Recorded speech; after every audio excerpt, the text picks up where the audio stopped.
جفاؤ جور کی آندھی چلے، طوفان آ جائیں، مٹانے کو میرے شداد اور حامان آ جائیں، کسی دھمکی کسی ڈر سے میرا دل گھٹ نہیں سکتا، مجھے یہ فرض ادا کرنا ہے، اس سے ہٹ نہیں سکتا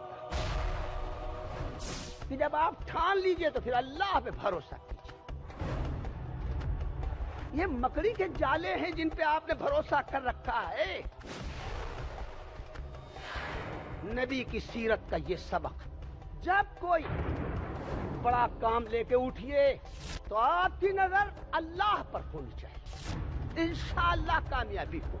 خدا کے سوا چھوڑ دے سب سہارے کہ ہیں عارضی زور کمزور۔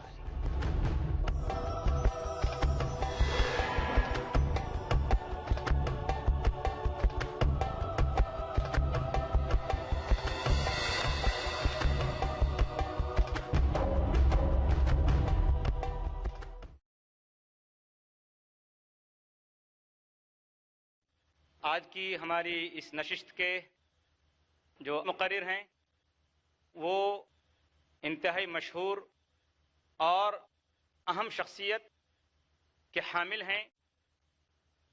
میری مراد مفتی شکیل سیتاپوری سے ہے۔ مفتی شکیل صاحب سیتاپوری نے سن 1969 میں دارالعلوم دیوبند سے سند فضیلت حاصل کی اور دارالعلوم دیوبند ہی سے سن 1970 میں شعبہ افتاء سے فراغت حاصل کی۔ اس کے بعد سن 1972 سے سن 1980 تک دارالعلوم دیوبند کے استاد رہے۔ مفتی شکیل صاحب سیتاپوری سن 1986 سے ضیاء العلوم سیتاپور یو پی کے انتظامیہ میں ہیں۔ میں حضرت مفتی شکیل صاحب سیتاپوری کو دعوت سخن دیتا ہوں۔ علامہ اقبال کا یہ شعر پڑھ کر، ان کا عنوان ہے اسوہ حسنہ، اس کی مناسبت سے کہ از دم سیراب آں امی لقب، از دم سیراب آں امی لقب، لالا رست از ریگے صحرائے عرب، کہ اس نبی امی کے لب نوشی سے آب حیات کا وہ قطرہ ٹپکا جس نے صحرائے عرب کے جگر کو پھاڑ کر وہ پھول کھلایا جس نے پوری دنیا کو معطر کر دیا۔ میں دعوت سخن دیتا ہوں مفتی شکیل سیتاپوری صاحب کو کہ وہ تشریف لائیں اور اسوہ حسنہ کے عنوان پر اپنے خیالات کا اظہار فرمائیں۔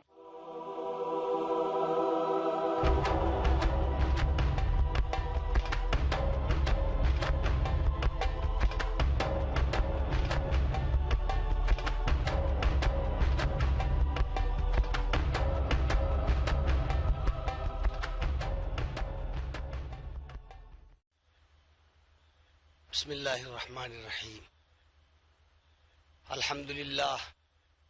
الحمدللہ نحمده ونستعینه ونستغفره ونؤمن به ونتوکل علیہ ونعوذ باللہ من شرور انفسنا ومن سیئات اعمالنا، من يهده الله فلا مضل له ومن يضلل فلا هادي له، ونشهد ان لا اله الا الله وحده لا شريك له، ونشهد ان محمدا عبده ورسوله صلی اللہ علیہ وعلی آلہ واصحابہ وسلم۔ اما بعد، برادران اسلام اور برادران وطن اور معزز و محترم خواتین، آج تذکرہ ایران توران کا نہیں ہوگا،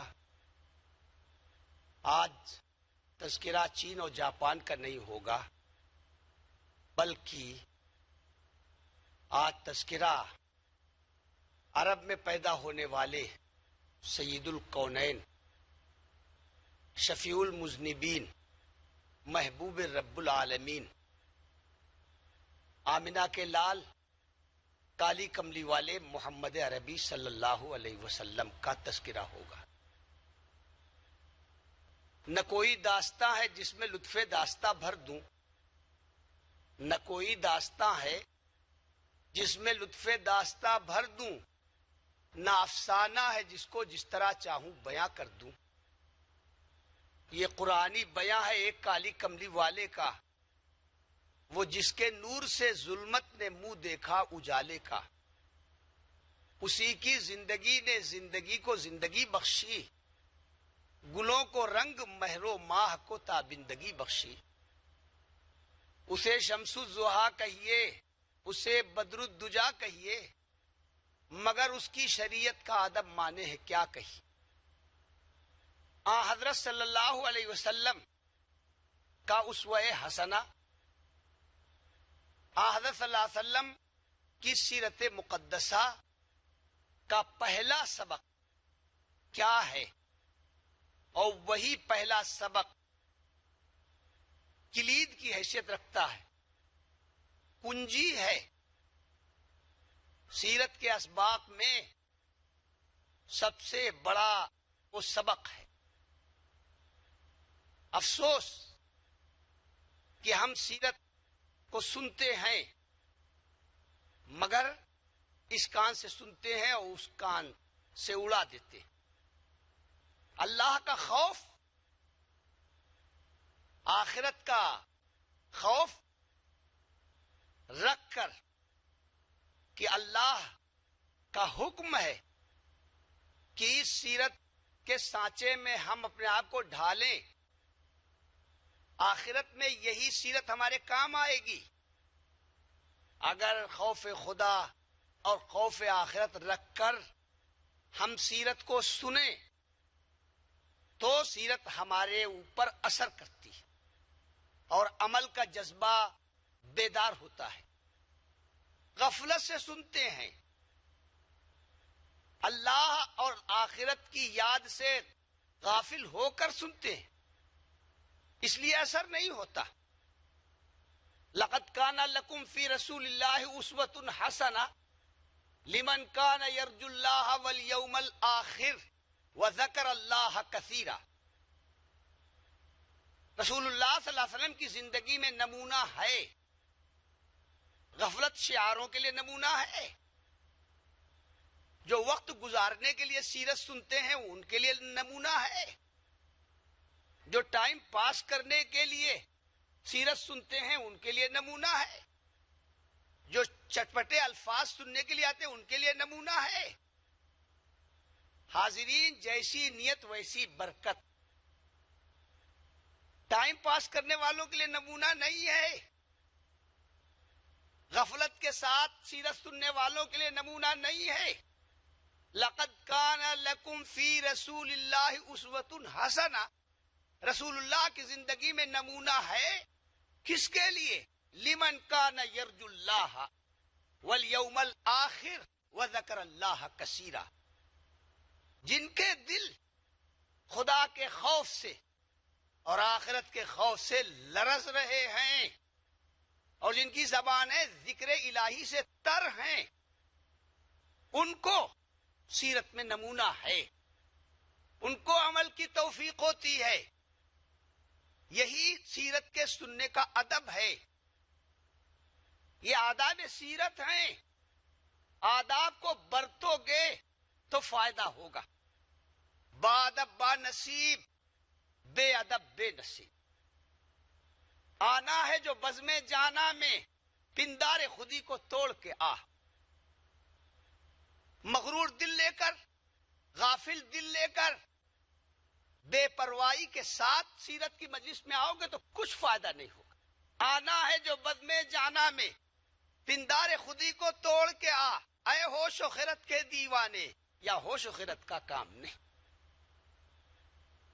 تو ہم اس کان سنتے اس کان اڑا دیتے ہیں سیرت کے اسباق. حالانکہ سیرت کے اسباق ہمارے لیے آب حیات ہیں، یہ امرت جل ہیں، یہ زندگی بخش ہیں. پہلا سبق سیرت کا کیا ہے؟ اے دولت پر بھروسہ کرنے والوں، اے طاقتور جتھے پر بھروسہ کرنے والوں، اے وسائل کے اوپر نظریں جمانے والوں، سن لو. تم نے سیرت سے کوئی سبق حاصل نہیں کیا. دولت کام نہیں آئے گی، وسائل کام نہیں آئیں گے، صرف اللہ پر بھروسہ کرنا آپ کے کام آئے گا. یہ پہلا سبق ہے سیرت کا، اعتماد علی اللہ. اللہ پر بھروسہ، اللہ پر توکل. حضرت نے کس طرح بھروسہ کیا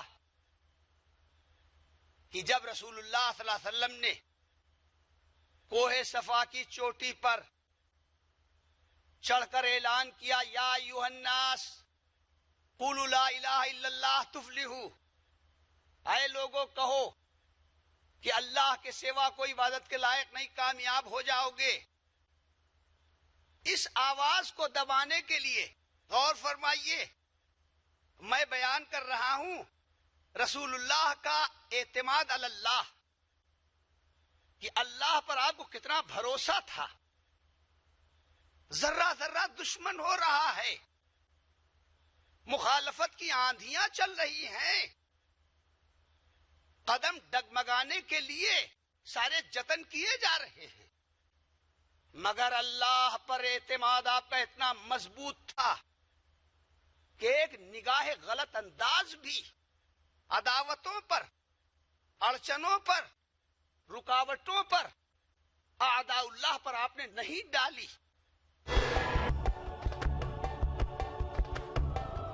آپ نے اعلان کیا، یا ایھا الناس قولوا لا الہ الا اللہ تفلحوا، اے لوگوں کہو کہ اللہ کے سوا کوئی عبادت کے لائق نہیں، کامیاب ہو جاؤ گے. اس آواز کو دبانے کے لیے دولت کے ڈھیر آپ کے قدموں میں لگا دیے گئے، یعنی پیشکش کی گئی کہ اگر اس آواز کو بلند کرنے سے آپ کا مقصد دولت حاصل کرنا ہے، حکومت حاصل کرنا ہے، بادشاہی حاصل کرنا ہے، تو ہم آپ کو بادشاہ تسلیم کیے لیتے ہیں، مگر خدا کے لیے منہ بند کر لیجیے. حسن و جمال کے فتنے پیش کیے گئے کہ کسی حسین عورت سے آپ نکاح کرنا چاہتے ہیں تو ہم اس کا بندوبست کریں، لیکن خدا کے لیے منہ بند کر لیجیے. اور اگر آپ ان دونوں سے بھی باز نہیں آتے تو پھر صنادید عرب کی تلواریں ہیں جو فیصلہ کریں گی. مواحد چے بر پائے ریزی زرش، چے فولاد ہندی نہیں برسرش. مواحد کس کو کہتے؟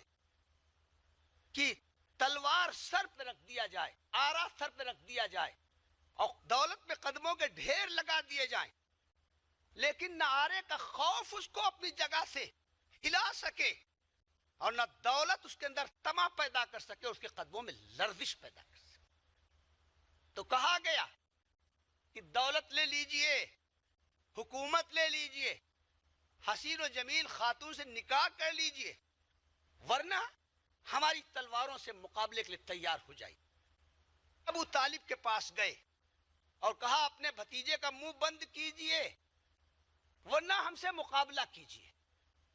غور کیجئے، ایک طرف تخت ہے، تاج ہے، افرادی طاقت ہے، ابو جہل اور ابو لہب کی قوتیں ہیں، اور دوسری طرف آمنہ کا لال یکا و تنہا کھڑا ہے.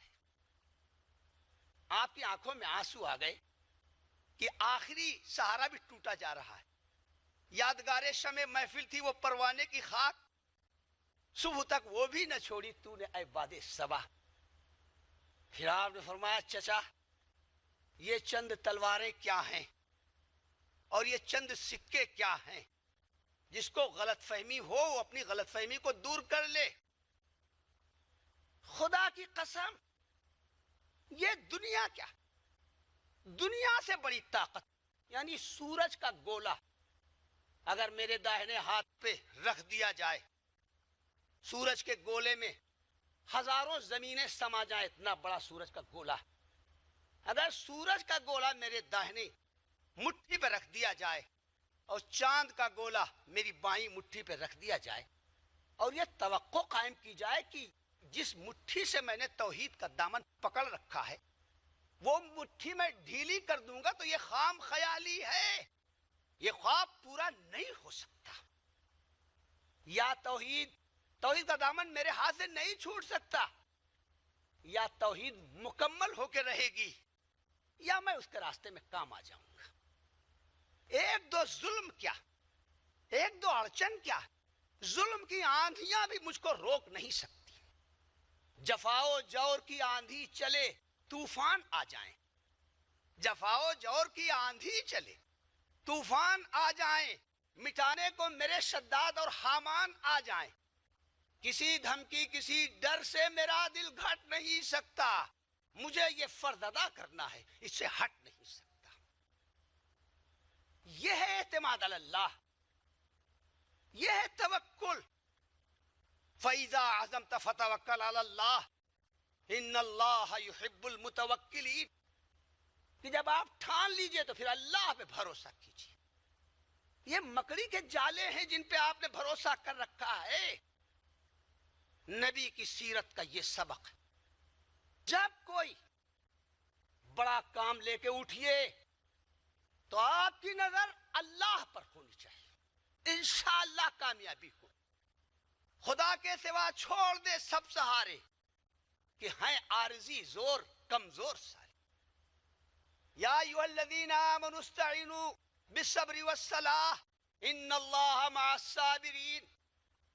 وسائل پر بھروسہ مت کرو، اللہ پر بھروسہ کرو۔ طلب مدد کی نہیں ان سے جو ہے خود محتاج، طلب مدد کی ہے بالصبر والصلاۃ۔ اے دوست، تو پہلا سبق سیرت کا آپ نے یاد کیا؟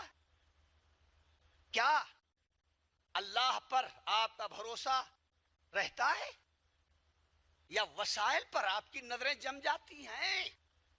یہی فطرت کی محتاجی، یہی دل کی غریبی ہے، یہی فطرت کی محتاجی، یہی دل کی غریبی ہے۔ کسی کے آسرے پہ بیٹھ رہنا بد نصیبی ہے۔ دوسرا سبق سیرت کا، رسول اللہ صلی اللہ علیہ وسلم کی سیرت مقدسہ سادگی کی تھی، تواضع کی تھی۔ میں اس مختصر سے وقفے میں تھوڑا تھوڑا سیرت کا نمونہ اور اسوہ حسنہ آپ کے سامنے پیش کرتا ہوں، شاید آپ کے دل میں کچھ اتر جائے اور آپ اپنی زندگی میں اس کو اختیار کر لیں۔ حضرت کا سیرت کا دوسرا سبق ہے سادگی، تواضع۔ یاد رکھیے، تکبر سے دل نہیں جڑتے، تکبر سے دل پھٹتے ہیں۔ تواضع میں اللہ نے کشش رکھی ہے، تواضع سے دل جڑتے ہیں، تواضع میں مقناطیسی اثر ہوتا ہے، تواضع کھینچ لیتی ہے۔ من تواضع للہ رفعہ اللہ، جو اللہ کے لیے چھوٹا بنتا ہے، تواضع اختیار کرتا ہے، اللہ اسے اونچا اٹھا دیتے ہیں۔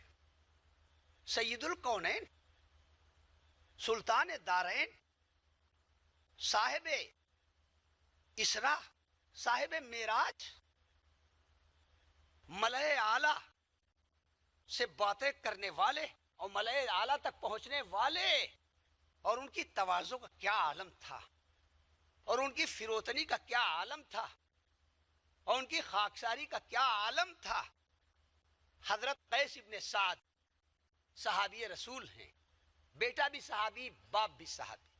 قیس بھی صحابی ہیں اور ان کے باپ حضرت سعد بھی صحابی۔ وہ بیان کرتے ہیں، زارنا رسول اللہ صلی اللہ علیہ وسلم، ایک دن ہماری قسمت کا ستارہ طلوع ہوا اور ہمارے نصیب جاگے اور سلطان مدینہ نے ہماری زیارت کی، یعنی ہمارے غریب خانے پر تشریف لائے۔ خوش آمدید برسے خوش صدم درا زعام دنت، ہزار جانے گرامی نثار یک قدمت۔ اے محبوب، آپ کے ایک ایک قدم پر ہماری 100 جانیں نثار۔ ہماری قسمت کا ستارہ بلند ہوا، ہمارے نصیب جاگے اور سلطان مدینہ مجھ غریب کے دروازے پہ تشریف لائے۔ فقال السلام علیکم ورحمۃ اللہ، آپ نے فرمایا السلام علیکم ورحمۃ اللہ، ادخل، کیا میں اندر آ سکتا ہوں؟ تو میرے ابا نے، میرے والد نے چپکے سے کہا وعلیکم السلام ورحمۃ اللہ وبرکاتہ۔ حضرت نہیں سن پائے تو میں تلملا اٹھا اور میں نے ابا سے کہا کہ رسول اللہ صلی اللہ علیہ وسلم یستاذن وانت لا تاذن، سلطان مدینہ اجازت مانگ رہے ہیں اور آپ زور سے نہیں کہتے کہ تشریف لائیے اور آپ جواب نہیں دیتے. فقال اسکت، کہا خاموش رہو، حتی یکسر علینا السلام، ایسا بھی کوئی خوش نصیب ہو کہ جس کو محبوب رب العالمین السلام علیکم کہیں. حضرت ابھی اور کہیں گے. حضرت کی عادت مبارکہ تھی کہ 3 مرتبہ استیزان کرتے تھے، یعنی السلام علیکم کہتے تھے. آج ہی تو حضرت کی دعا سننے کا موقع ملا ہے. ویسے تو عمومی سلام حضرت کرتے ہیں، لیکن آج تو میرے گھر والوں پہ سلام بھیج رہے ہیں. بیٹا چپ رہو، اگر میں نے وعلیکم السلام کہہ دیا تو سلسلہ سلام کا بند ہو جائے گا. میں اس لیے جواب نہیں دے رہا ہوں تاکہ حضرت دوبارہ السلام علیکم. تو آپ نے دوبارہ فرمایا السلام علیکم ورحمۃ اللہ ادخل، کیا میں اندر آ سکتا ہوں؟ پھر میرے ابا نے چپکے سے کہا وعلیکم السلام. پھر تیسری مرتبہ آپ نے فرمایا السلام علیکم ورحمۃ اللہ. جب جواب نہیں آیا تو واپس ہو گئے. یہ ہے تواضع، یہ ہے سادگی، یہ ہے عاجزی، یہ ہے خاکساری. امام الانبیاء اجازت مانگ رہے ہیں اور اجازت نہیں مل رہی تو اس میں کوئی انسلٹ نہیں سمجھتے، کوئی توہین نہیں سمجھتے، واپس ہو جاتے ہیں. جیسے ہی میرے باپ نے دیکھا کہ میرے دروازے پہ آئی ہوئی دولت جا رہی ہے، بے تحاشا بھاگے اور جا کے حضرت کے آگے کھڑے ہو گئے اور کہا اللہ کے رسول، میرے ماں باپ آپ پر قربان ہوں. حضرت میں آپ کا ہر سلام سن رہا تھا اور اس کا جواب دے رہا تھا، لیکن خاموشی سے جواب دے رہا تھا تاکہ آپ کی زبان مبارک سے جس پر ملائکہ آمین کہتے ہیں اس سے بار بار ہمارے لیے سلامتی کی دعا نکلے. حضرت یہ گھر میرا کہاں ہے؟ یہ تو آپ کا گھر ہے، تشریف لے چلیے، غریب خانہ حاضر ہے. تمہارے آئے قدم اور میرے نصیب کھلے. آپ کے قدم آنا ہمارے نصیب کا کھلنا. تمہارے آئے قدم اور میرے نصیب کھلے. جواب قصر سلیمہ غریب خانہ ہوا. حضرت تشریف لے چلیے. حضرت بلا تکلف واپس آ گئے. 2 قدم آگے بڑھے تھے کہ پہنچ گئے. گرمی کا وقت تھا. میرے ابا نے کہا حضرت غسل خانے میں ٹھنڈا پانی رکھا ہوا ہے مشکیزے میں اور گھڑے میں، نہا لیجئے. تو حضرت نے غسل فرمایا. تولیے یا تہمت کے اندر زعفران کی خوشبو سے تہمت کو بسا دیا تھا. تو حضرت جب غسل سے فارغ ہوئے تو دیا کہ حضرت اس کو پہن لیجئے. حضرت کو خوشبو پسند تھی تو حضرت کی طبیعت میں انبساط اور فرحت ہو گئی. نکلے نہا کر تو حضرت کی خدمت میں ایک طباق پیش کیا جس میں کچھ کھجوریں تھیں، کچھ کشمش تھی. حضرت نے تناول فرمایا. اب حضرت کے پاس وقت کہاں تھا؟ دنیا میں سب سے زیادہ مصروف تو محمد الرسول اللہ تھے.